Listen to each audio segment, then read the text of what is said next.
It's Will Sean Podcast. The internet cried out for two more blowhards, and they courageously answered that call.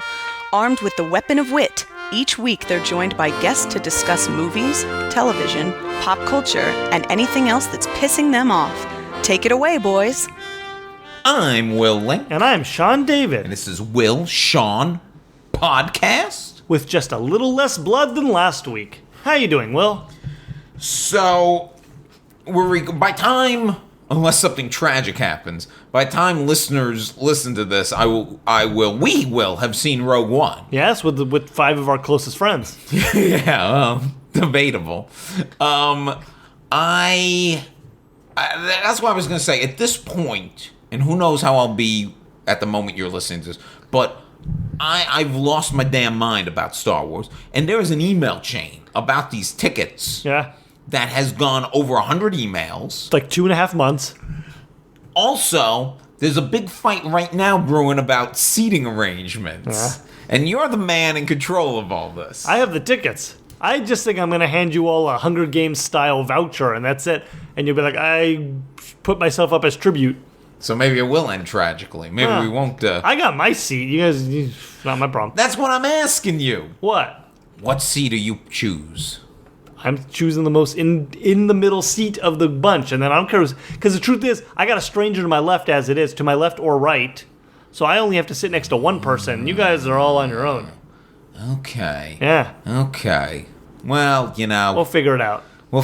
But I'm just saying, I feel like I've lost my damn mind. Like, the one thing, that I will sell out all my friends for is Star Wars tickets. It's the one thing that I'm, like you should have seen it when we all tried to go man. see Office Holiday Party. It was a mess. So, what's going on in the world of Will Sean Podcast? So, we're getting towards the end of the year, which means it's gift-giving time. It's Christmas, so, Hanukkah, Kwanzaa. So, why spend money on a gift for your friends when you can just tell them about our podcast? I mean, you'll give them joy, you'll give them information, you'll give them new friends. And then we'll give them information. Yeah, that's it. So, screw your friends, don't spend money, just take their phones, subscribe them to our podcast, and everyone will be happier for it.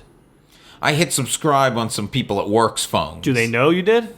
Yeah. What was the general consensus around the office on last week's episode? Well, so far only one person has listened that I know of. Maybe more have. They've listened when they stop making eye contact with you. Yeah, exactly. Yeah. And who is our sponsor this week? The Grammy nominations, all 729 of those fuckers, because you thought the Emmys were just too indulgent. So, is that the real number? Yeah, 729. That's the number. No. There were a lot, but that's the thing about the Grammy really nominations. 729. I don't know. They're giving it for best samba music. Samba. Listen, don't you disrespect samba. Those people work hard. That is a deep, rich cultural tradition. Samba and tapas. There you go. How can you mix those two things? On the show, is the internet ruining television? Yes. Are we doing too many deep dives into shows, thus ruining our enjoyment of them? We will discuss. Says the man who ran a podcast dissecting a Sarah Michelle Gellar show that lasted one season. Starring Millie Bobby Brown. Sarah Michelle Gellar was not on that show. Mira Sorvino was. Oh, that was the other show. She played a twin. The Grammy nominations, all 729 of them were announced. We never talk about the Grammy nominations beforehand on the show. We're going to predict every single one this week. Yeah, all 729. Yeah. And it's Christmas. The snow's coming down. What? But... And the weather outside is frightful. It also means it's Christmas party season, and I got some thoughts. But first, we're very excited to have with us today Tyler Davis. Hey guys, how you doing? Oh, he's got that voice. I got the sick voice going on. The docile tones. Yeah. Well, I got that ibuprofen voice. And that stack of honey sacks. Ooh, yes. These are going to save me. You're just sucking them down? That's right. Kind of... They're like my, instead of doing shots, I'm doing shots of honey. Yeah. So if you hear him, the sounds of lips suckling on a plastic sack, that's Tyler squeezing honey. There we go. I do have Honey Jack, if that does the trick. Yes, please. You want to put some, how about I get this interview going? Yeah. And you get some Honey Jack.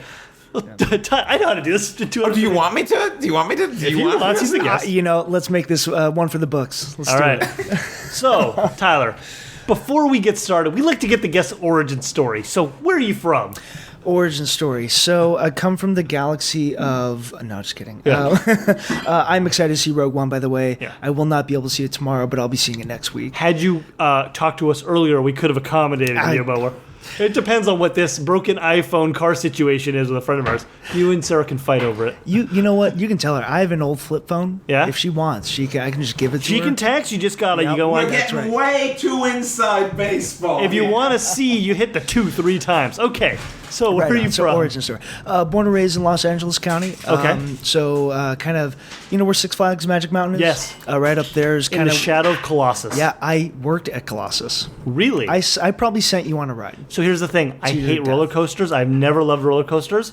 The only roller coaster I've ever been on that has a loop-de-loop is Boomerang at Knott's Berry Farm. Oh, yeah, sure, yeah. But I really... And so the few times that I ever had to go to Six Flags because I went with like camp, I was just like, what's the one that doesn't go upside down or fast?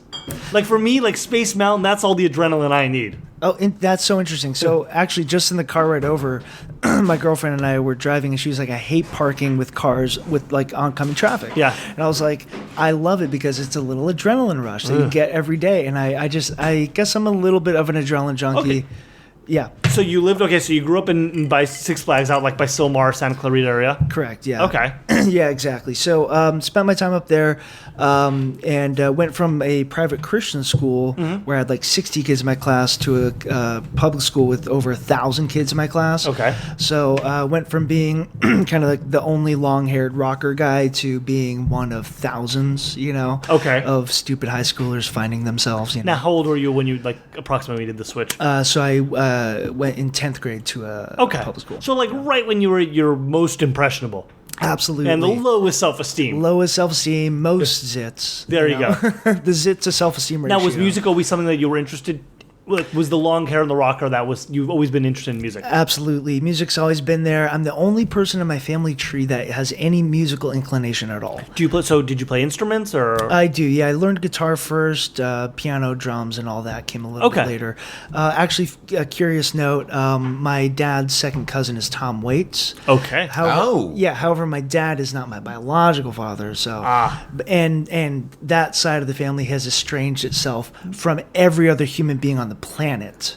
Yeah, but you have to make that quality of music. I gotta ask this though. I mean, what's up? you've got this musical inclination. You got Tom Waits in the family. Sitting in the Somewhere, bar and I West mean, have you ever like jammed with Tom Waits? Have you ever? Oh God! So my dad would tell me stories of their barbecues, and it usually ended with some gunfire. Okay. And people leaving and or passed out on top of something.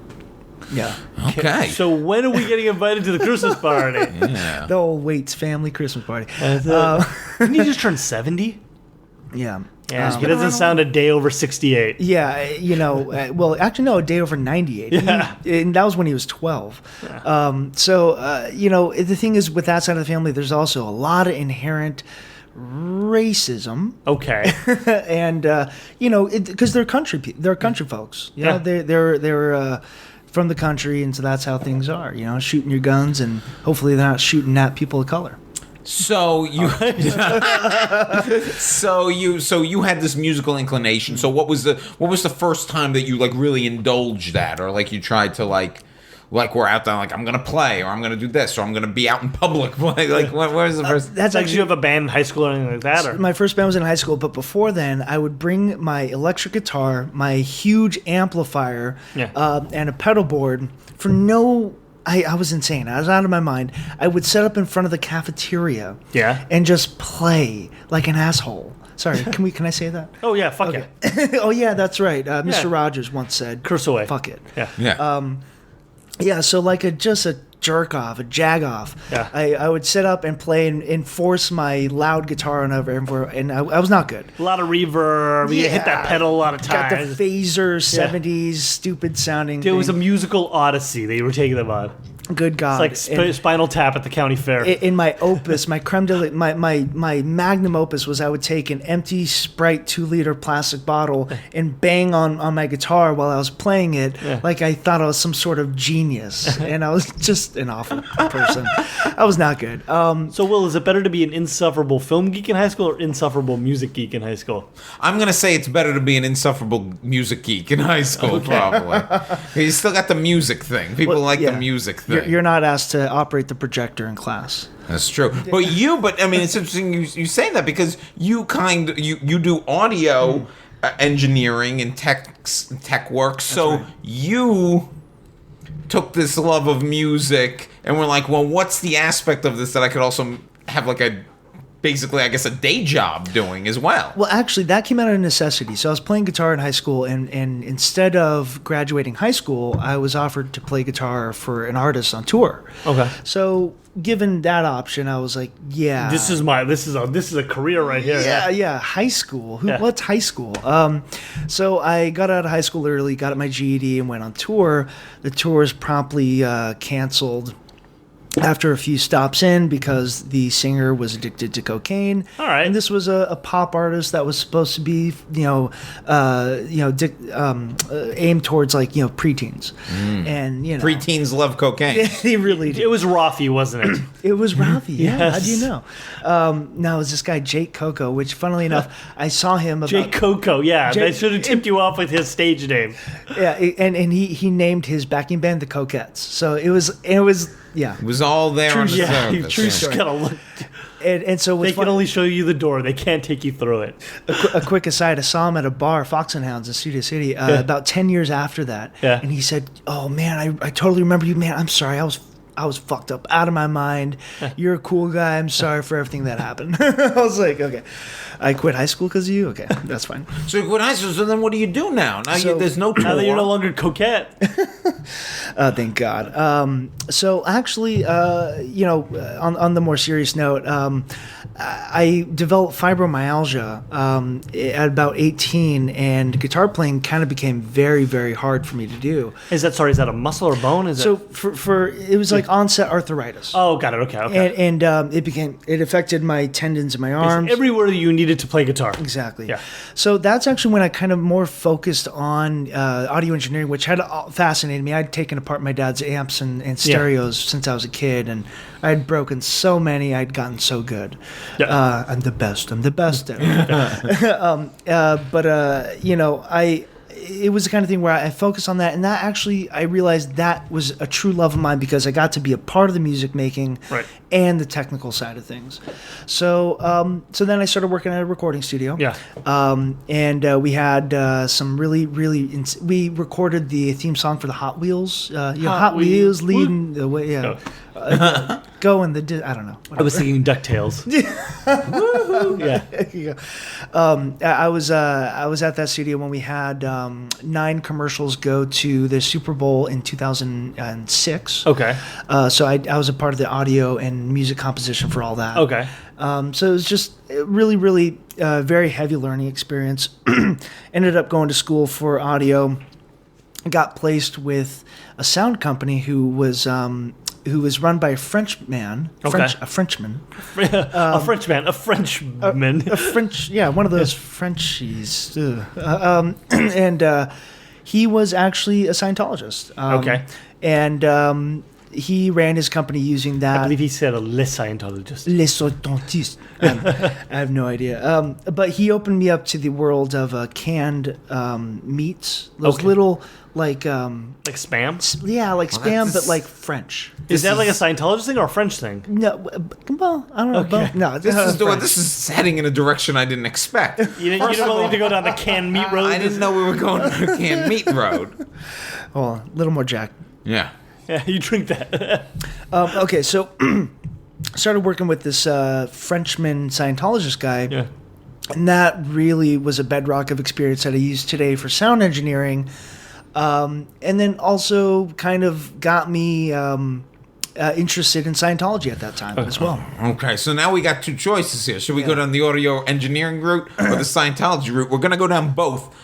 Guest choice. Which do you want to deal with first? Well, actually, chronologically, it'd be more pertinent to go down Scientology. All right, let's do it. Okay, Let's get clear. Yeah, let's get. So what was it that you found interesting about Scientology? What was it that, like, at that time grabbed you about it? Well, here's the thing. So, if you guys have ever grown up around Mormons or the Jehovah's Jews, the Jehovah's Witnesses, those are really weird religions that we just kind of accept, right? Because we see them, right? It was the same thing growing up with me. I grew up around Scientologists. Still Martin San Clarita? In San Latanga, La Crescenta area. Interesting. Yeah, there's a bunch of rich white people. Infested. Is it rich white people? Yeah. Rich white Hollywood people. Yeah. Yeah. So for me, it was kind of normalized for you. It was within my universe already. It was like, it didn't freak me out. I was just like, oh yeah, another thing. Yeah. And so, in fact, one of my best childhood friends was Scientologist. I no longer speak to him, unfortunately. Because you left and then they're not allowed to? Yeah. Oh, that's unfortunate. When's the last time you ever talked to Beck? He and I just don't keep in touch. So basically, working for that company, I got to learn some of the organizational tools that Scientology has to offer regarding how to run a business, which that's what it is. So there are. Let's see how I can cut this. So there are benefits to it in that there are tangible aspects of the religion. That's kind of how they get you in. It's in a way it's organization management, it's self-help. There's the things that are more obvious and more applicable to the day-to-day life. But then once you kind of get in, all of a sudden now you're beyond the level, and it's like, wait, hold on. So I came in for these practical things, but now I'm like deep in it with these things that I didn't expect to be in, or that wasn't part of the original agreement, or wasn't what I was originally looking for. Is that about right? Well, that thought that you said that, this isn't what I signed up for, that you never really have that. Okay. Because as you go through the steps, each step acclimates you to the point where you never really have that thought of, imagine back, years ago when this would have like totally turned me off. Okay. So you never really have that. You're always acclimated. They keep settling you in, and it just becomes more normalized. Well, here's the thing. It's very important to follow the correct process of steps in Scientology. They have something called the bridge, which if you look, it's literally a roadmap, and if you deviate from that, you will have those thoughts. Then you end up with the Bridge of Terabithia. No, that doesn't end well. I mean, what a terrible, And you have dead kids. That's a whole mess. Well, speaking of Scientology, but so it's very much an interesting. It's an interesting thing. So the way I got into it was I learned the organizational side of it, how to run a company, how to effectively manage your statistics at your posts and all that kind of stuff. And one time I was having ups and downs in my life, like we all do. Yeah. And my boss said, "Hey, there's a course called Overcoming the Ups and Downs of Life. Why don't you do it?" And makes sense. Wow, a little spot on, And so I went down to the local church and started it, and that kind of set me off on my path of what became my tenure in Scientology. Tenure or 10 years? 10 TENUR. Okay. How long were you in Scientology? About almost 5 years. Okay, so that's a chunk of change. It's a chunk of change. So was when you decided this wasn't for you, that you wanted to move on or move out, was it like we see, because a lot of what we know is just based on books and documentaries and hearsay and stories, and so was your experience similar to kind of the common understanding of what it takes to get out of Scientology? So have you ever tried to leave a gym? I mean, physically. Have I ever walked in a gym? Is more the question. No. Okay, but I get okay. So okay. my experience is probably a little different than other people. So I was a staff member of Scientology. Okay. I actually worked for them. Now, technically, it was a volunteership, so $1 million your contract. I only made about $12 a week. So it wasn't I'm getting paid well to do a good thing. But are they paying into your Social Security benefits? Oh yeah, absolutely. Yeah, that I'll see like 10 million years in the future. Yeah. Totally. So basically, when I got out, they were losing a very big investment. Okay. That they had done. Because of your labor. Exactly. Right. Yeah. Well, no. Sorry, I should start from earlier by saying I was actually really highly trained. Okay. I went to Clearwater, Florida for 9 months and trained every single day for 18 hours a day. And I did, at the time, they were kind of newly packaged and released courses because at that time in 2008-ish, they were building what's called ideal orgs, ideal organizations. The one in Hollywood is an ideal org, big, beautiful. Those are like the flagship locations. Yeah, exactly. So I was set to be on track to work at the one in Pasadena. Okay. Close to all the rich white people in La Canyada, Flint Ridge. That's right. And got that Rose Parade money. Yeah. So basically what happened was to have an ideal org, they have to meet certain requirements. You have to have so many people trained in Florida for these positions, blah, blah, blah. So you were a valuable investment of theirs because you would have been able to staff one of these. Correct. These like flagship locations. Yeah. Absolutely. So this is like the Fifth Avenue Apple Store. Yeah, exactly. You don't just get any genius. You got to get the genius of the genius. Yeah. So then when you decide, what was the thing that made you want to leave though? Was it like one thing, or was it like an accumulation of just experiences? Well, okay, so it was an accumulation, but I had to be ready to realize the signs. Okay. So once I was ready, I'd look back and say, "Oh my God!" But that's a great question, Will. Basically, I can boil it down to one dream that I had, and it was an actual dream I had.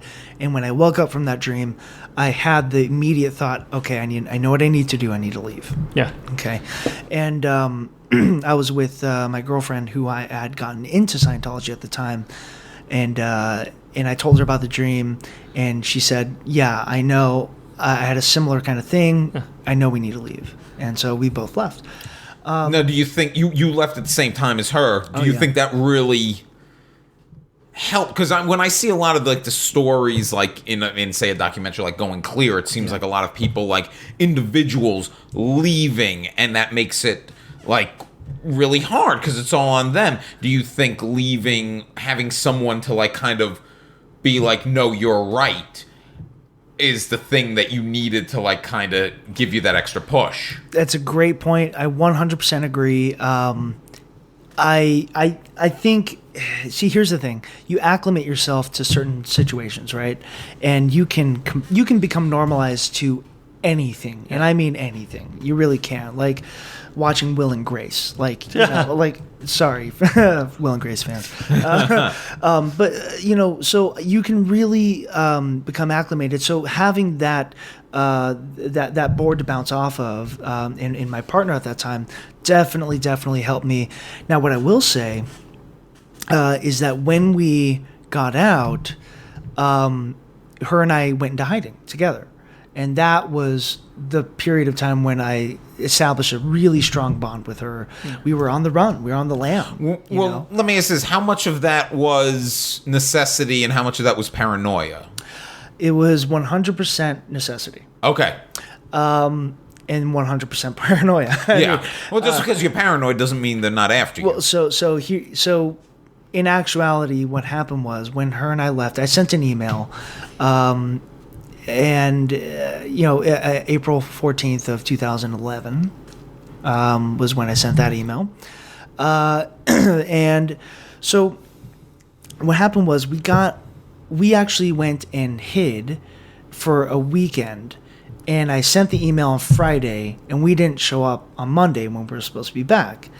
And so we had on Monday, Tuesday, and Wednesday, my mom, my dad, my grandparents, her mom, her dad, her grandparents, her aunt, her uncle, and both of our siblings were visited by members of the Church of Scientology. It's fucked up. As far-reaching from San Diego to San Francisco over to Las Vegas. Yeah. Looking for us. Wow. Yeah. And that was just the first 3 days. And there was 6 months of visitations and probably about a year of endless calls, text messages, and emails. I mean, up to hundreds a day. Wow. Yeah. That's when you just ditch your phone and get a new phone. Oh, yeah, absolutely. Yeah. But then they'd somehow... They find it. That's fucking creepy. Yeah. Wait, but you were on... I mean, not that you were necessarily like... This is why I won't even sign a petition for things I agree with. You know, not that you were like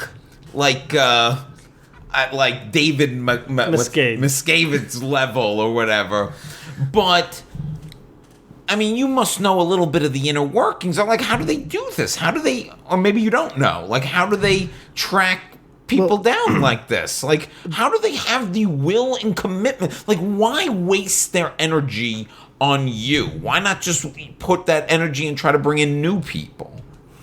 Well, like, you're already gone. They're not going to get you back. Yeah, actually, you'd be surprised. They get a lot of people back. That's it, Will. Sunday, we're going to the center on Sunset and just filling out some forms. That's, by the way, if you ever want to like really prank a friend, you go in there and you put all their information on a card saying you're interested. Right. Yeah, it's a good prank. Yeah. Well, but you know what? Here's the thing. You said like, you know, there are these other crazy religions, and I think that's the fair point. That's really when the Jehovah's Witnesses are coming door to door. They're not there to proselytize. They're looking inside, looking for their lost. They're like, where is he? You know. Well, but, that's just their cover story. But I mean, you know, I'm not a religious person by any means, and you can make these arguments like, well, yeah, like Xenu in a volcano. I mean, how much more crazy is that than a virgin birth? I mean, that's a crazy idea when you think about it. But the thing about Scientology that is so creepy is the stuff you're telling me now, which is this way they come after you. Like there seems like there's like an abusive relationship. Yeah, and there's like this weird desperation to it in a way that makes it feel more dangerous than these other religions. Well, let's look at it in the context of other religions. Compared to other religions, they are in their preteen, teenage years, and they need that income stream. No, they don't. They have all the money real in the estate world. now. Yeah, they don't need money. They need bodies. Yeah. That's really what it is. So, but you know, they are going through their adolescent, needy, you know, gimme stage right now. You should have seen the Mormons in 1890. Oof, crazy. No, but seriously, I mean, look at the Catholic Church. Yeah. They would behead people for you know. It's a very common thing for religions to be very desperate to keep members. It's not a new thing. But for the Jews who are like, go away, we don't want you. Exactly, right? Yeah, come if you want. But you really don't want to. Wait. I mean, we got to keep this moving. Yeah. But sure. But okay, so they need bodies and stuff like this. Let me ask this about Scientology. They're not idiots. They know how they're viewed by the majority of people. Like they're a punchline in a lot of things. I mean, they're like when something like South Park does a great episode breaking down Scientology. Do they have any reaction to this, or do they just try? Or are they able to just like? Or do they try to ignore it? Or like, what are they doing on the inside when stuff like that happens? Two things. So South Park created more Scientologists than Scientologists left. Because there are people who didn't know about it, investigated it, and then said, "This is for me." Well, not or someone got their hooks in them and pulled them in. That's more of it. Yeah. That's interesting. So, fucking Matt and Trey, they fucked up. So, or maybe the church paid them. I don't know. You know. So, but this is a yeah. My head just exploded like that volcano from the Dianetics commercials back in the.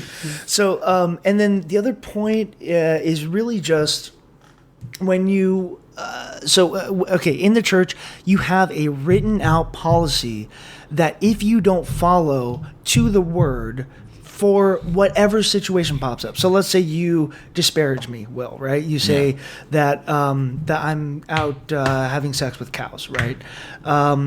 Which I am, but that's neither here nor there. But so if you were to do that, I would go to my Scientology book. I'd open up to the page where it says when someone says you're having sex with cows, look at what it says. It says do A, B, and C, right? To the letter. Yeah. If I deviate from that, I get reprimanded. I'm not a good Scientologist.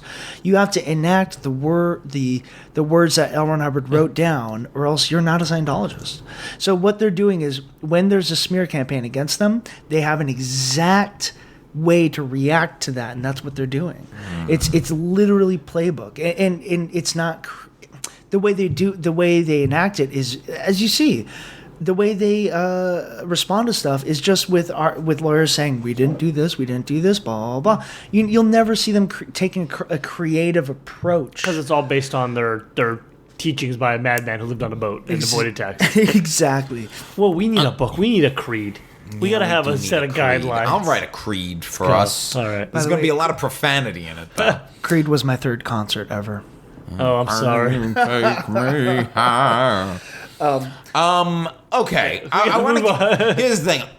I mean, part of me just wants to not blow off all the topics and ask. You don't want to talk about the Grammys? Scientology questions, but I'm nothing if I'm not strict to our format. So, and Will's got to agree with the podcast has a format. And I also wanted to ask about this because, yeah, fuck, we may have to have you back to get into some of this stuff because I want to talk about some of the audio engineering work. We didn't even get to how Scientology let that. So let's just, let's kind of just skip the glue and get right to So you work a lot of events. You work a lot of live events. Yeah.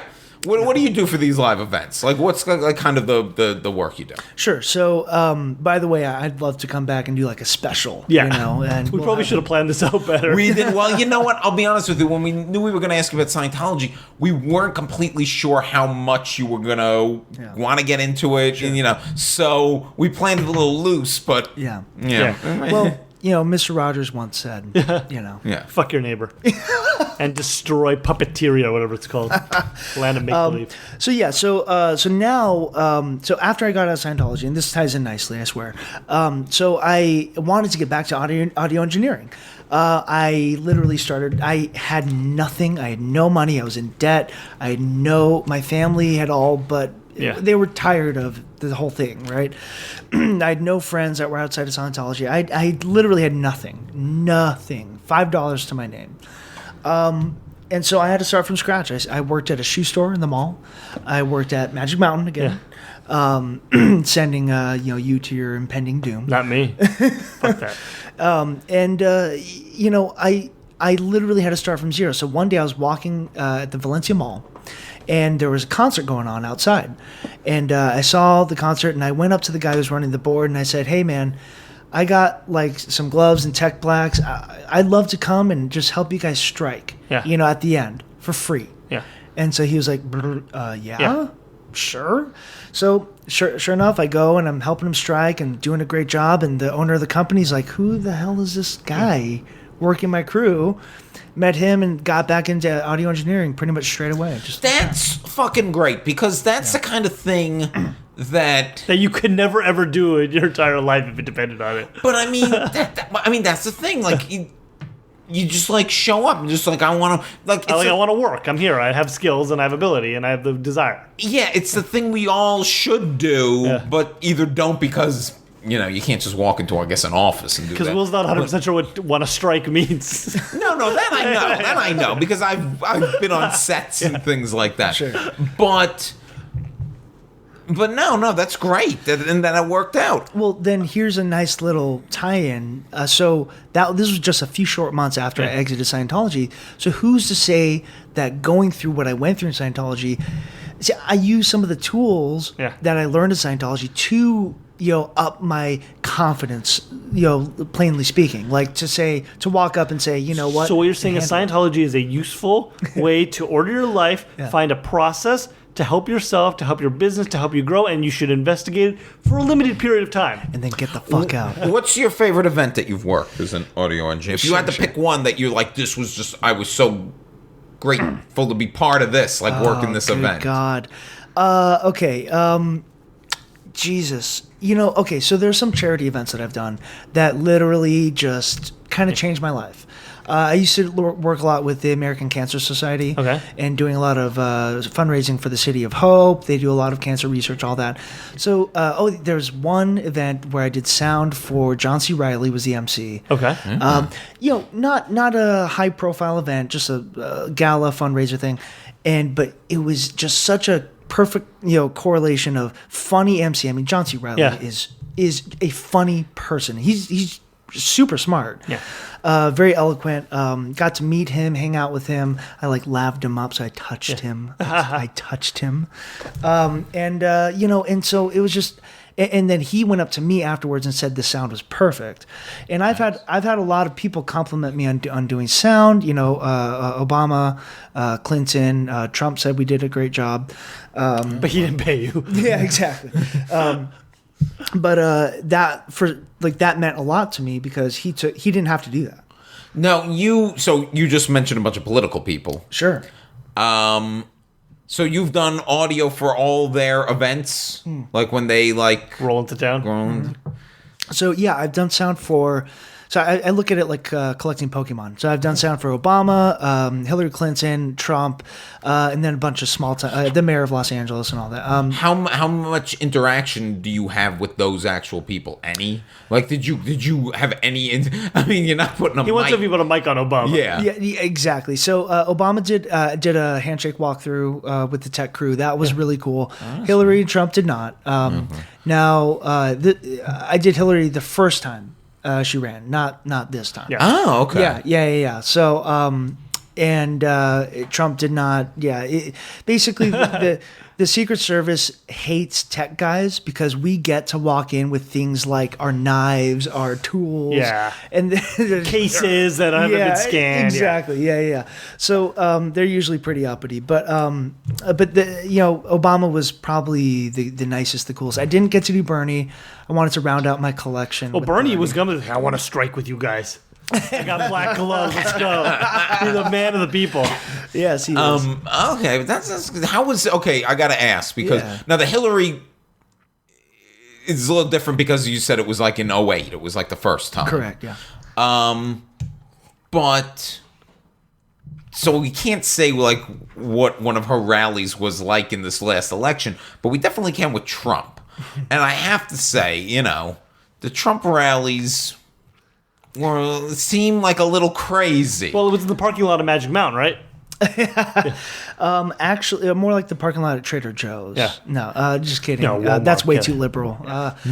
So, okay, I will. You guys may not like this answer, but I will just tell you the truth of what I experienced. Inside the rallies, they were just giant pep rallies, very hyped up, very pumped up, full of energy. They weren't disruptive inside. Outside was the problems. I did 4 of the rallies in California, mostly agricultural areas. And inside they were just rah, rah, rah, very little disturbances. One guy passed out from heat exhaustion. Yeah. Because he's 85 years old. Exactly. I mean, I wish I had... Actually, okay, there was one funny thing. The CNN camera guy was obviously just hated being there. And he stepped on all of our cables and fucked shit up. But, that was fine. He got fired the next day. It was great. It was great. And then there's this one guy that came up to the media booth and he said, "I am a gay man and I love Donald Trump. Interview me." And so they did. They gave him some time. And it was things like that. Inside, it was they were all on the same team. Well, that's. And in California, I'd imagine you would have more protesters on the outside because we're more liberal. Absolutely. I mean, I guess a Trump rally in Alabama is going to be a little more polarized. Because you have more. Trump rally in San Bernardino. You gotta go. You don't have to go that far. Yeah, that's true. Well, but I'm trying. He's saying that here in California they weren't bad. That's why I'm saying. That's why I'm bringing another. Yeah. I mean, are the people in San Bernardino gonna be like? Yeah, they are. Okay. I will say this. I've done a lot of sound for a lot of different things, big rock concerts and festivals. Him flying in on a huge plane that has his name on it may as well have a picture of his dick on it. It really should. It lands, and they asked me to play the Air Force One theme song as loud as the system will go. Okay, they could hear it for 1.5 miles. Okay, they had me play. It was the most epically amazing. It was like Idiocracy. And thanks, Hans Zimmer. Yeah, as an audio engineer, it made me happy. I could imagine, I hate Donald Trump, but I could imagine if you're at a moment like that, it is something to see. It's something to be fair, see. when Hillary came in, she wanted them to play the theme from Mystic Pizza as loud as could be played, so you could hear it for 1.5 miles.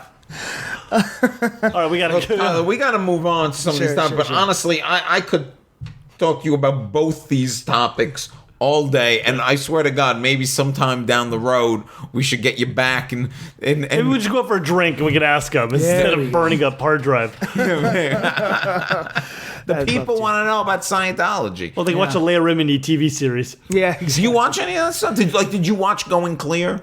Yeah, I did. Not for the purpose of let me see what dirt they have, because I already knew.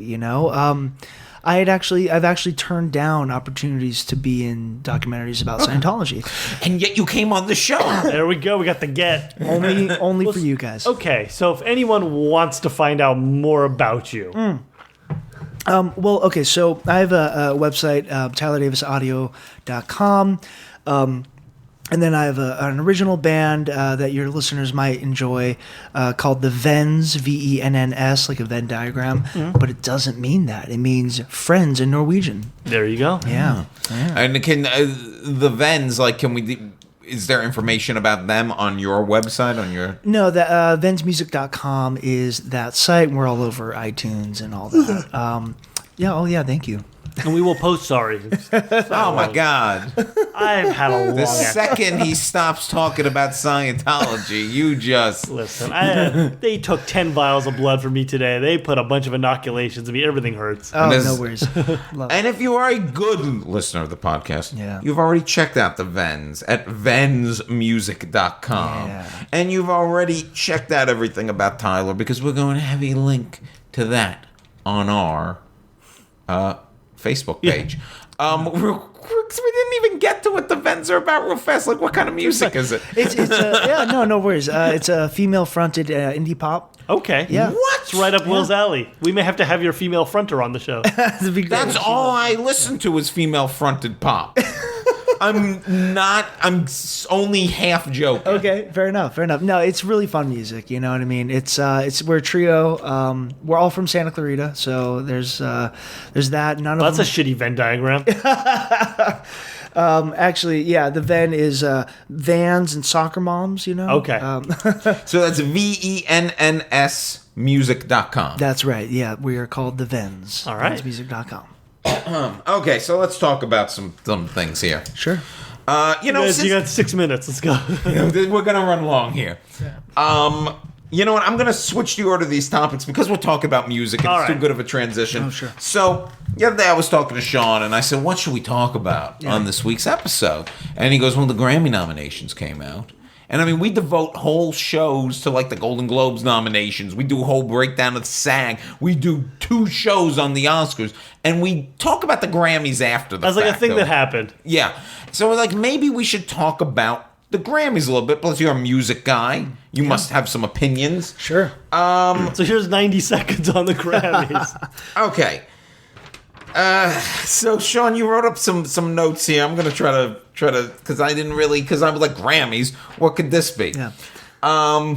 Here's one note. I was looking at this and they were talking about people nominated for Album of the Year. Drake, Justin Bieber. I guess he's still got an album people like. Yeah. Sturgill Simpson? Who the fuck is Sturgill Simpson? It's kind of like country rock. Actually, it's imagine David Bowie. If David Bowie was from Amarillo, Texas, it's this new album has a very spacey, weird vibe to it. It's very Sturgill Simpson? Yes, You Sturgill. know him? Yeah, he's album of the year. He didn't come out of nowhere. He wasn't a YouTube discovery. How come I don't know music? Well, actually, interestingly enough, this is his first major label release. How is he not? So he was not as like new artist of the year. This is straight up like album of the year material. He had released 2 indie albums, and then boom, you know. He's a guy who's not going to win album of the year because Correct. it's all about Adele versus Beyonce, aka the dawn of fabulousness. Beyonce has the most nominations with 9, I guess. And then, but 25, Adele's album sold over 10 million copies. I mean, the thing was a fucking juggernaut. It was a black hole that just sucked up everyone's money and attention when it came out. What was the name of her? 25. 25. Oh, Yes. I thought that was enough. No, I mean, the album is called, the album, I should have put in parentheses or in quotes. But the thing is that Lemonade was seen as a huge artistic success. So let me ask you this, Tyler. We're right in thinking that it's only one of these two is going to win. It's not going to be a Drake. Sturgill, It's not going to be a Drake surprise. I'm going to go for Sia, actually. for album of the year. Yes. Is she nominated? She is. I don't have this note here. This isn't in my notes. I know the whole thing is Adele or Beyonce. They both have Grammys under the belt. Yeah. Sia, who's 40 years old, she's never had a Grammy win. Yeah. I think she deserves it. She's responsible for more number one hits than either of those two. But I don't see her on this list. Oh, okay. Maybe Pardon she's me, on the sorry. list, but she's turned around with her back to it. But is it? Well, let me ask this. But is it about? It's about this year. It's about this album. Like Fair Sia's enough. got this great background and been Yes. responsible for so much, but.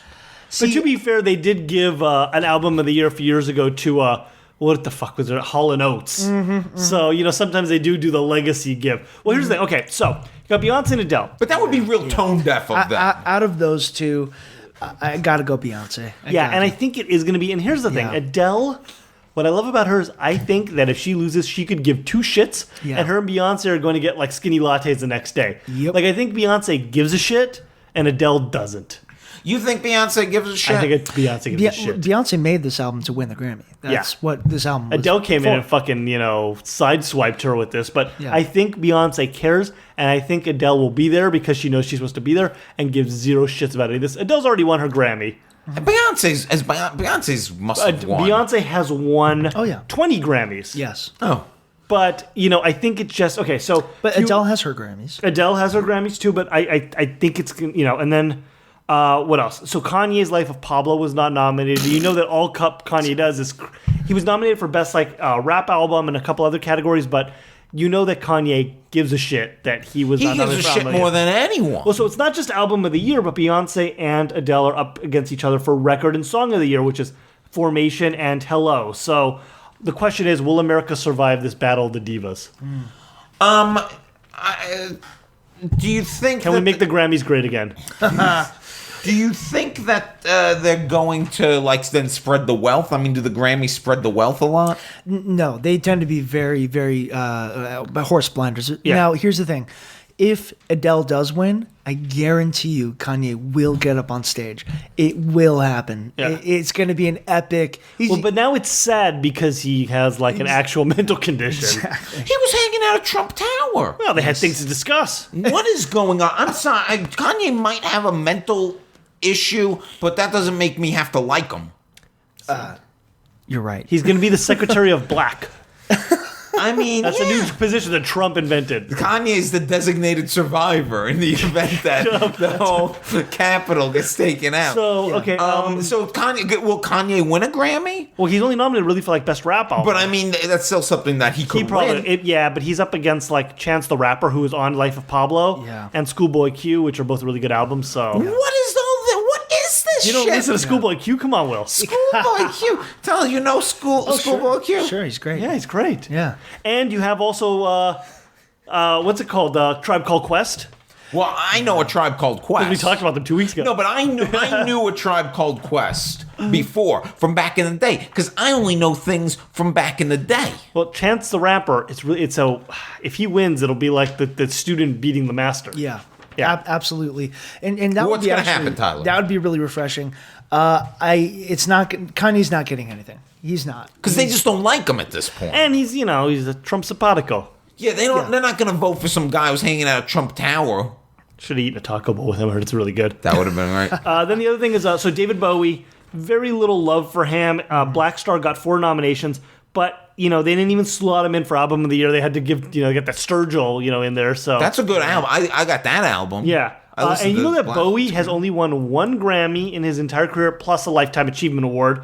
Beyonce has won 20 with 62 nominations. How did Bowie only win 1 Grammy? I don't know. Just Moonchild. Do you know what it was for? Probably like, best engineering on a multimedia, music intended for, visual medium. You like that? Why do you think Black Star didn't get more love? Do you think it was just because? I mean, that came out before January. the last Grammys. Right. Yeah. And the last Grammys, there was this big tribute to Bowie, so they think we've honored Bowie in some way already. And so that's the thing. People are... So first of all, this generation does not know Bowie. They saw the gifts when he died. That's about it. They shared around some, Yeah, but this generation aren't the Grammy...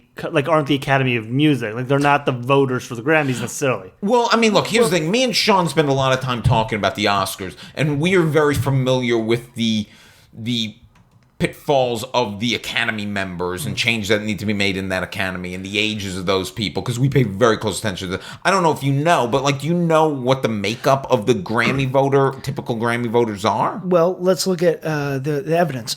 So Beyonce has 20 wins with 62 noms. Now, that would seem to me that Twitter decides who wins, right? Okay. Adele's not very active on Twitter. Well, Beyonce's not really on Twitter too much. No, she doesn't. No, but meaning whoever is getting mentioned more in the social media sphere tends to win the Grammys. That's really what it is. That's why this Sturgill guy came out of nowhere. He's all over the internet. I mean, should I listen to Sturgill Simpson? You should listen to Chance the Rapper. Yeah. I probably would like Chance the Rapper more than Sturgill Simpson. I don't like the Sturgill Simpson. However, he does cover of In Bloom by Nirvana. Oh, I like Nirvana. There you go. Well, I think we found your intersectionality here. James Corden is hosting the Grammys. Yeah, LL Cool J hosted for the last 8 years? Yeah, and is that true? he licked his lips through every That episode. can't be true. Maybe 4 years? I think I maybe pulled that number out of my butt. Is this like one of those, you're being not quite hyperbolic enough? I feel like it was 8 years, but maybe it was he at least did it for 4 or 5. I don't even watch the Grammys. What I do is, you're shaking your Well, head. they give out 5 awards, and there's 2.5 hours of performances. I go back the next day and I watch the performances of the people I already liked. Yeah. There you go. That's what I do. That's a That's good the way to do it. Yeah. Well, this year we have James Corden, who last hosted the Tonys Yeah. and did a good job, and everyone likes him, and he doesn't lick his lips every 2 seconds. And it's on CBS. He's CBS guy. There he goes. Okay, moving on. The Grammys. So we're gonna watch the Grammys. We're gonna get back to you about all that. I'm gonna fire up the Spotify so Will can get a little Sturgill Simpson in his life. You don't like Sturgill Simpson. Anyway, Sounds like a fish. so did you watch Westworld? Negative. Okay. Game of Thrones. So just so you know, I am on the internet side of the debate that we're going to talk about right now. Okay, well, because here's the thing. Yeah. Westworld ended about 2 weeks ago now. Yeah. Good. And it really is one of those shows that the discussion and how you view it, maybe more than any show I can remember, was dictated by Reddit, AV Club, Slate, New York Times, Vulture, all these things that would have all these deep dives every day after it, like dissecting Podcasts and theories. and be like, look at the outfit she wears here and here. Maybe that's a well, different it's kind of like times. what Lost was, only on steroids, because we have more sophisticated structure now. And when Lost was on, like, the internet was big, and I was reading a lot of deep dives, but I feel like we've made, that was already, about 6 years ago, and we've immersed ourselves even more in all this culture. There are more podcasts about these things. There are more things like that. And there were all these twists in Westworld that I think are actually really cool storytelling twists that did not surprise me at all. And I don't know whether they didn't surprise me because I'm a savvy viewer or because I had already heard so many theories and they were mixed up in some, because you throw out... The internet had already kind of primed you or had already solved it. Yes. Yeah. And it made... So I'm watching a moment towards the end of Westworld where we find out one character is also another character. And actually there were two moments like that. And... Well, there's your first problem with the show right there. And they're building it up. And I mean, everything that's being presented on screen is this is a moment of tension. This is a moment of shock and awe. And I'm watching it, acknowledging intellectually that it's those things, but it's not hitting me emotionally in any way. And I think it's because I knew. However, I was talking to some people who are normal viewers, who just watch things like, God intended. And... they were all like, yeah, I didn't see that coming. And it's like, I saw that coming 8 weeks ago. Yeah. And so this is my question. Has the internet and our dissection of these shows ruined any possible suspense, ruined any joy that we should be getting out of specifically puzzle box shows like this, where you really have to dissect? Or... is it doing the opposite? Is it making it more fun that we have all these other venues to go to and places to talk about? And is it actually helping the discussion?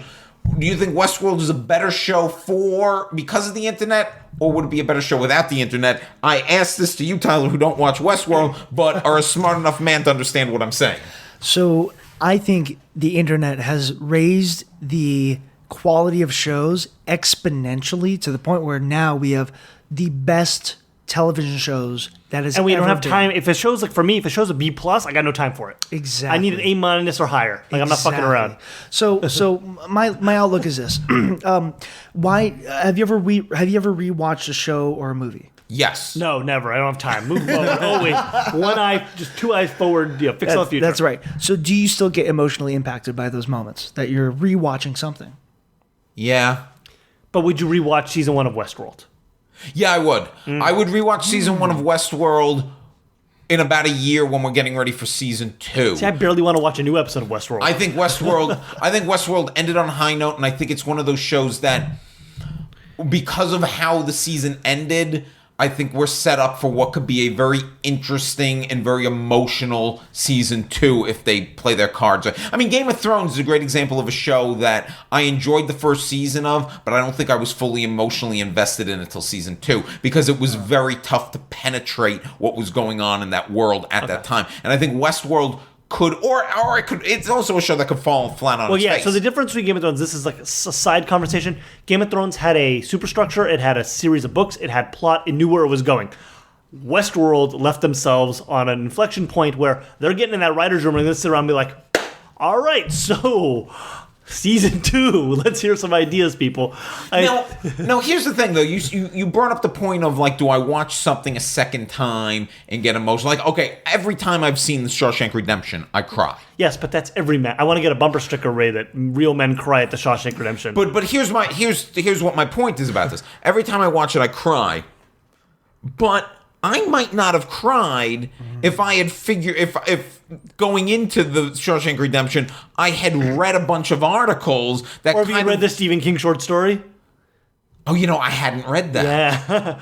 Fuck. So that does poke a hole in my argument. Yeah. Or in a real life example, I knew all about Breaking Bad before I watched the series. I watched every single episode, and then I rewatched it again maybe 8 months, 9 months later, and it still had the same, maybe even a more emotional impact for me when certain things happen. And the question here is, it's not even like, can we rewatch something? It's, so compare, Westworld and Game of Thrones and these weekly shows where we have that space to go and the internet can do its dirty business to something like Stranger Things, which all episodes dropped at once. And so you didn't had that show been week to week, people would have been dissecting the fuck out of it. And it's like, oh, this is going to happen. And look at this. And she's this and she's that.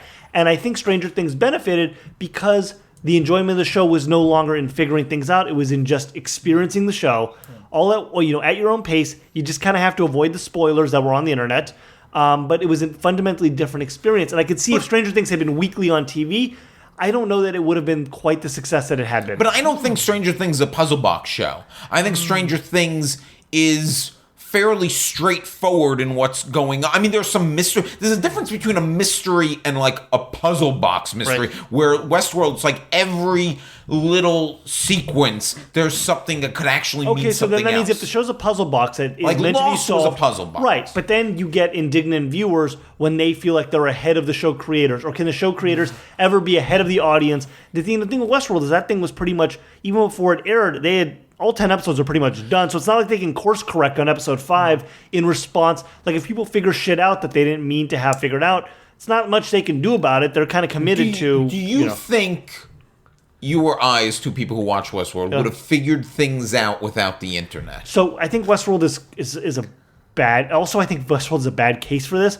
because it's a show that is designed in a weird way to be both a puzzle box and for the puzzle box to actually not be what the show is about, or the show is about the futility of trying to get to the middle of the maze, of figuring out the puzzle box. Like, the show is throwing you the red meat of, it's not for you, it's for them. Well, Westworld, I would say at the end of the day... And does it matter about the fractured timelines or all that? I don't think it even affects the enjoyment of the show, because the show is doing different things, but it's operating under the smoke screen of, here, figure this out. You're right, Westworld is a smoke screen, because I would say at the end of the day, Westworld is a deceptively simple show. Exactly. That throws up a lot of smoke that you can go fuck around in for the internet. I would like to bring up one more show. Yeah. That... 2.5 Men. That's a puzzle box show. Big Bang Theory. Will and Grace. Yeah. The ultimate puzzle box show. Is he gay or not? I don't understand. But... a show that I think is set up with the expectation of being a puzzle box and then isn't a puzzle box at all, and that's The Leftovers. Okay. Because that is a show that has puzzle box written all over it. Why did all these people disappear? No one gives a shit. Just go punch a wall. And exactly, though. Then it's all about, like, the emotions, and then you got sequences where, like, we're in an afterlife, we're in, like crazy things are happening. So, like, in Lost. Show. No. There's a whole thing. Oh, I'll fight you on the Lost thing. Okay. Well, anyway. So here's the thing, people. Just enjoy what you enjoy. Don't worry about it. The internet is a scary, evil place that elects presidents that shouldn't be elected. So just go watch your shows. What are you watching, Tyler, real fast? Sure. Flash. I love The Flash. I love the whole CW You're in the series. Belantiverse. Yeah, why not, So. And then, so the thing is, I can't wait for Better Call Saul. That's a great show. But I need it to all come out on Netflix in one day so I can watch it. I'm going to watch it on 2 times the speed. I can't input it fast enough. I think, though, we lose something when we have everything drop at once. Sure. And I'll use Breaking Bad as an example, although did you watch that after the fact, you said? I watched it on Netflix and binged it. So your experience is a little different than mine, but there's the great... And we're far enough removed from Breaking Bad that I'm going to spoil some stuff. There's the great episode towards the end. I think it's the end of the 4th to last episode. Okay. Before maybe the best hour of television ever, which is it Granite? Is it Granite State? No. That's the second to last episode. This is the episode that ends in that shootout. Okay. Where Hank pulls... Yep. Hank's there, and the white supremacist neo-Nazi guys... Please, we'll call him alt-right now. And there's this shootout breaks out, and the episode ends in the middle of the shootout. And I remember, like, hyperventilating watching this, like, on my couch. And it is clear that there is no way, he's outgunned, he's outnumbered, there is no way Hank survives this. But because there had a whole week where I'm talking to my friends who are watching, we're talking about the show, we're starting... You talked yourself into things. We start to talk ourselves into, maybe he can survive it, maybe this can happen, maybe this can happen, maybe this can happen. And then when we come back a week later, oh no, there's no way, he's dead, man. Here, look, we should have seen this is exactly... and I think part of that fun conversation you had throughout the week, and it's different than a puzzle box conversation, because we're not trying to solve anything, we're just having fun speculating. Right. And I think you lose some of that with a binge. Like, you lose some of that. You lose some tension after an episode of Daredevil that you just, I'll move to the next episode of Daredevil. Well, it's like me with Medici, Masters of Florence. What's going to happen to Cosimo? What are you watching? It's so good. It's on Netflix. 8 episodes. Dustin Hoffman. Rob Stark plays Cosimo de Medici. There's so many shows on Netflix. It's 8 episodes. Good We've stuff. gotten to the point though with television that I can't keep track of all the shows. This thing just appeared. I'm like, what is this gem? And it's like, if they can go into my brain, root around, and made a show for me, that's what this is. The Medici thing? Yeah. I'm watching Luke Cage, which is if they went into my brain and made me my show, Luke Cage. You want to be a rough black man? Oh, I am. All right. Well, you know what's one thing that interferes with all this TV binging? The fucking holidays. Thanksgiving dinner. With Thanksgiving dinner, it's like the first party in what becomes party season. That time of year where you get to be with friends and family and eat and drink and give thanks and exchange gifts and be merry and all that other fucking bullshit. But there's a problem. There are too many of these fucking parties. It starts with Thanksgiving, but then it just keeps going. It keeps going. It becomes relentless. We get into December, and as early as December 1st, their holiday bashes begin. You gotta go, so-and-so's gonna have a party. I gotta go to this party, gotta go to that party. Every weekend you have multiple, you gotta go to ugly sweater party. Every other day, some friend, some couple, someone you barely know is throwing a party. It's not just that though, it's not just those people, because you also have the office Christmas parties. And you know what, I see it in my office. Luckily, I'm still new enough that I don't necessarily, but I see my boss, she has to go to party after party after dinner with clients and clients. It never ends. You just can't escape. And then at my office, this is both a blessing and a curse. Cakes show up. Just cakes. And it's like, oh, so-and-so sent Christmas cupcakes. And look, here's a bunch of cookies. So now in the middle of the day when I'm trying to like lose the turkey weight, I'm starting eating fucking brownies covered in peppermint because some client was like, we need to send them peppermint brownies. It's the only way they'll love us. What? And that wasn't enough. We get to the worst, most offensive, most disappointing party of all. So we get through Christmas and Christmas Eve, and we're like, oh, this is so good. We're done with the parties, the last big party. No, because you got the biggest party of them all. You got New Year's Eve. It's too much. It's nonstop. We need to get back to our real lives of binge watching TV and avoiding one another. And that's why you, holiday parties, are this week's enemy of the podcast. Go fuck yourself. There's too many of you and nobody actually likes you. See, well, you have the problem of not only do you celebrate Christmas, but your family lives across country. So most of my friends have to get into fucking airplanes and go deal with snow and flight delays and transfers and O'Hare Airport and, fucking Dallas Love Field, getting across the country so you go freeze your asses off with your family just to get back in time to be miserable on the most, disappointing night of the year, New Year's Eve. Oh, my God. It's true, and it's not the parties, it's the luncheons. And I had with my company, we had to go to the fucking luncheon down and by the airport. We had to go eat shitty Italian food and pretend we all like each other. It's like, I don't know who half their names are. It's like, oh, great, yeah, let's drink at 11 a.m. On a Wednesday. We're having a party, by the way. You want to? Oh, when is it? Yeah. I'm in. Because here's the thing. I'll shit on I gotta go to these parties. Then every time I go to a party, every time I go to a party, I end up having a good time. Except on New Year's Eve, not always, because New Year's Eve does kind of suck. The problem also on New Year's Eve is that it's like a make or break. It's one party. So at least with holiday season, all right, some will be fun. You go to this one, you go to that one. You spread it out. New Year's Eve, it's like, what am I going to do? You got limited resources and limited time, and you got to make a decision. By the way, last year, nobody wanted to hang out New Year's Eve. Oh, you were miserable last New Year's Eve. No one wanted to hang out. Finally, friend Carrick came over. We walked over to Foxfire Room. Yeah. We drank ourselves to death. That's fucking ridiculous. And how shitty was this past year? And it's all because my group of friends didn't try to ring in the new year. There better be a fucking party. Now I'm arguing for a party. There better be a fucking New Year's Eve. Should I throw a New Year's Eve party at my place? Do you all want to drive to the city? I would drive to the city. Yeah. You'll be you, me, and that's it. Lorenzo. Lorenzo, I don't know. I feel like Lorenzo would be like, guys. Lorenzo should throw a New Year's Eve party. Okay, we'll have to clear it with. Let me ask you, you like the parties? One quick story, and it's an audio engineering story, so I know you're going to like it. Okay. So I work every major holiday because there's usually concerts, whatever. So Fucking acoustic Christmas. Jingle balls, whatever. Yeah. So I usually do a New Year's Eve concert event. I was doing one in Hermosa Beach at the pier. Yeah. And New Year's Eve, ball drops, whatever. And the lovely young lady comes up to the sound booth and says, do you have anyone to kiss? This is before I met my girlfriend.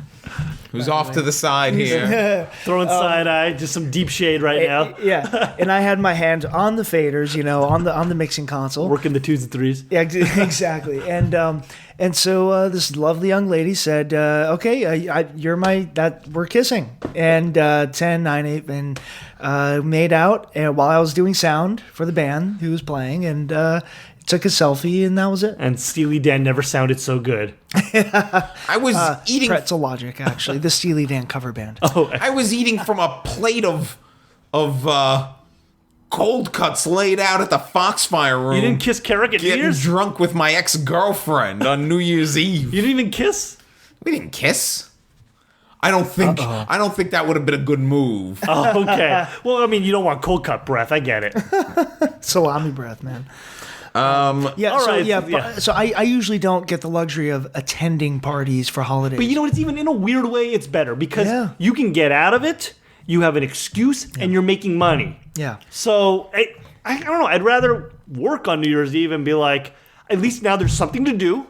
I have a task. I have to be responsible, and I'm getting paid for There it. better be a New Year's Eve party. That's all I'm saying. Oh, great. Do it at my place. Do you want to assist at the concert for me, or no? No, you got a pair of black gloves. You could strike. There you go. 3 a.m. Get over there. We're running long, but I have to end on a weird note, so I'm going to. That's a good one. So the second I saw this video, I knew I had to talk about this. There's a popular video right now that shows a man rescuing his dog because the dog It's in Australia. Yeah. in Australia has been captured by a kangaroo. The dog's got this kangaroo. The Roo has his arms around the dog. So the owner of the dog runs up to the kangaroo and punches the kangaroo in the face. It's this amazing video. And there's a standoff. It's real tense where the Roo is standing there and the guy's standing there like with his fists up like he's going to have to box the kangaroo. People box kangaroos or did back in the day. So it made me think about, here's my question for you, Tyler. Yes. If you had to fight an animal, what animal are you fighting? If I'm fighting to win, I'd go probably baby panda. Because fuck China. Exactly, right. Trump. No, I've had dreams where I'm wrestling some sort of leopard or cougar. I know Was that the sounds dream weird. you had that you're like, I have to leave Scientology? is that the... Oh my goodness. No, yeah, it's just this weird thing. So now actually my girlfriend and I just got a cat, so I'll wrestle You gonna fight the cat? Yeah, I do these big body slams on her, and she You're gonna toughen that cat up so then one day you could really fight the cat. I got a friend, Chris.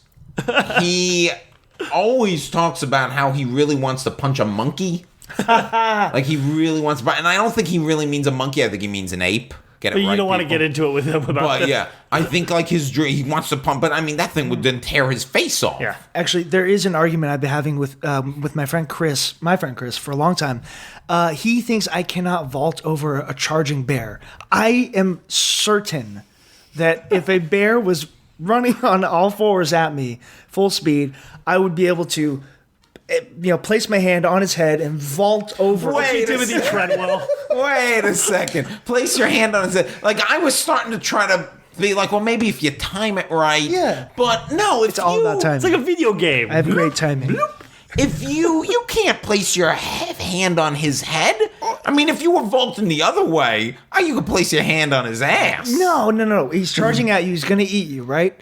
His head is down because he's charging. You place your hand on his head, you swing your legs over, and you're 10 feet behind him by the time he's turning around. And this doesn't sound fully thought out.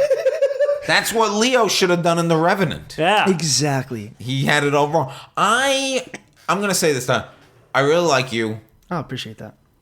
I like your Jack So Daniels. I don't want you to get eaten by a bear. However, I really want you to be in a scenario now in which you have to vault over a bear because I want to see if you could do it. I'll be honest with you. I'm with your friend. I don't think you could do it. I think the bear eats you. The physics works out. Oh, okay. That's, you know what that reminds me of? Remember before the movies, they used to have that ad for the LA Times, and they like how the movies are made, the calendar section, and they showed the stunt coordinators, and they're looking at the computers like, the physics work, man, and they're looking at the illustration of how the car's going to jump over the dinosaur or something. That's what I was reminded of. I'm just excited if I can get a cockroach out of the apartment. I'm not fighting any animals. I can really deal with my family's Yorkshire Terrier. You're not vaulting any large predators? No. And on that note, Tyler, thank you so much for coming on. This has been a really fascinating episode. Oh, good. One more time, tell the people where they can find you. Sure. TylerDavisAudio.com or the VensMusic.com. Or sorry, VensMusic.com. We're on SoundCloud, iTunes. Just search the Vens Band, and you'll find us and listen to our sweet tunes. VensMusic.com. Do you have any shows coming up? No. We are primarily a writing and recording band because we're all professionals and we all have our day jobs. We'll get together a few times a year and play shows. Do me a favor. Next time you have a show, let us know because this does sound like my kind of music and I'd like to go see it. Sounds good, buddy. Are you on Twitter? Mr. Rogers once said, fuck Twitter. I think. Oh, he did say that. It'll be tougher to tweet about this episode, but... Yeah, I don't know. I don't do You'll tweet the Twitter link to the website. I'll tweet the link to your website. Thank you so much, yeah. I've not been on Twitter since Election Day. Well, you have, but you haven't. One time, I sent one tweet when Andrew Sachs died. You haven't even read my tweets. You don't know what I'm thinking. No, I got no idea. No clue. I'm thinking a lot of things. Well, that's fine. So just copy and paste me. Email me. I'm going to email you. Go ahead. I'll read those. I sent out 8 tweets this morning about the SAG nominations. You don't even know what I sent. No idea. I didn't even look at SAG nominations. Yeah. Busy man. They're weird. All right. So are you going to plug your Twitter? No, you can find me. Go to my Instagram at the Sean David. I put up pretty things. I want you back on Twitter. Well, so I do a lot miss of it. Everyone on Twitter's acting really weird. That's why I'm not on there. They're acting weird because they're not tweeting. Because they're all shocked. Because they saw what evil Twitter could wreck onto the world. Maybe this would be something to talk about next week. By the way, real quick, I want Weezer to win the Rock Album of the Year. Yeah. They don't have a Grammy under their belt. Oh, really? Yeah. Oh, then they should win. Let them win. Maybe 21 Pilots. They're not nominated for Not for rock? No. A couple others of no note. But By the way, you could literally tell us Yeah. anything that's nominated and we'll believe it at this point with the Well, Will, you don't know all the gospel solo nominations? You can follow me on Twitter at The Real Will Link. I got no shows coming up. Man, I gotta book some fucking shows. When you get back from your After the holidays, I gotta get back on booking 2017, shows. Will, you could start fresh Oh, Jesus. until you get thrown into a re-education The camp. year's ending on some decent notes for me. Like, I work now, you know. On the show... It's not all bad. On the show next... La La Land was a good movie. La La Land was fucking beautiful. I loved it. Yeah, so that'll be my plug for this week. Go see La La Land. I'm not in it, but I really like talking about it. It's a puzzle box movie. On the show next week, Alex Stein's coming Very back. exciting episode. Is it his 5th time on the show? 4th or 5th. Wow. We're going to get some homebrew. He is one of our all-time favorite guests, and I think now the new tradition is we like to bring him on at the end of the year. And I think next week is literally going to be, it's our last episode of the year, and I think it's literally going to be a breakdown of what the fuck went wrong in 2016. Yeah, I don't think we're going to have topics. I think it's just going to be one topic. I think it's going to be one topic, and Spoiler alert, if you're smart enough, you can figure out what the enemy's going to be. Yeah. And then we got to book some guests for next year. I'm throwing my paper like a Letterman or something. yeah, we should do a one-topic show as well. Yeah. And on that note, Thank you, Tyler. Tyler, thank you for the Will Sean Podcast. Very I'm Sean welcome. David. I'm Will Link. We're finished. We're finished.